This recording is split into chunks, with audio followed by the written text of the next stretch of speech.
সীমান্তে বিএসএফ আন্তর্জাতিক আইন লঙ্ঘন করে এখানে গ্রেনেড মারে, বিস্ফোরণ ঘটায়। আমরা কিন্তু এই সব আগ্রাসন আর মেনে নিব না। অনেক কাল হয়েছে, সীমান্তে অনেক বাহাদুরি হয়েছে আমাদের, সেই বাহাদুরির দিন শেষ হয়েছে। যদি আর কোন সীমান্তে কোন ধরনের পায়তারা করা হয়, যদি সীমান্তে আগ্রাসন চালানো হয়, সীমান্তে ভাইদের উপর হত্যার চেষ্টা চালানো হয়, আমরা সীমান্তে লং মার্চ ঘোষণা করব। সীমান্ত আমরাই রক্ষা করব। প্রিয় চাঁপাইবাসী, আজকে আমরা এসেছি 64 জেলায় আমরা যাচ্ছি দেশ গড়ার আহ্বান জানিয়ে, দেশ পুনর্গঠনের অনুরোধ জানিয়ে। এই দেশ আপনার দেশ, আমার দেশ, শহীদের রক্তে রঞ্জিত দেশ।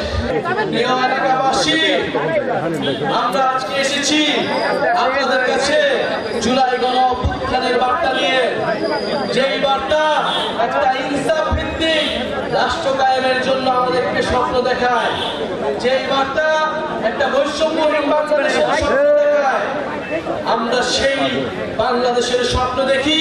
শুধু এতটুকুই বলতে চাই, গণ অভ্যুত্থানের পরে আমরা একটা নতুন বাংলাদেশ চেয়েছি। গণ অভ্যুত্থানের পরে আমরা রাষ্ট্রের মৌলিক সংস্কার চেয়েছি। গণ অভ্যুত্থানের পরে আমরা গণহত্যাকারীদের বিচার চেয়েছি। আমরা জুলাই ঘোষণাপত্র এবং জুলাই সনদ চেয়েছি। আমরা জানি এই সকল দাবি আপনাদের মনের দাবি। চাঁপাইনবাবগঞ্জে কর্মসংস্থানের কোনো ব্যবস্থা নেই। এখানে শিক্ষা, চিকিৎসায় এই এলাকার মানুষ দীর্ঘদিন ধরে বৈষম্যের শিকার, অপহৃত হয়ে রয়েছে।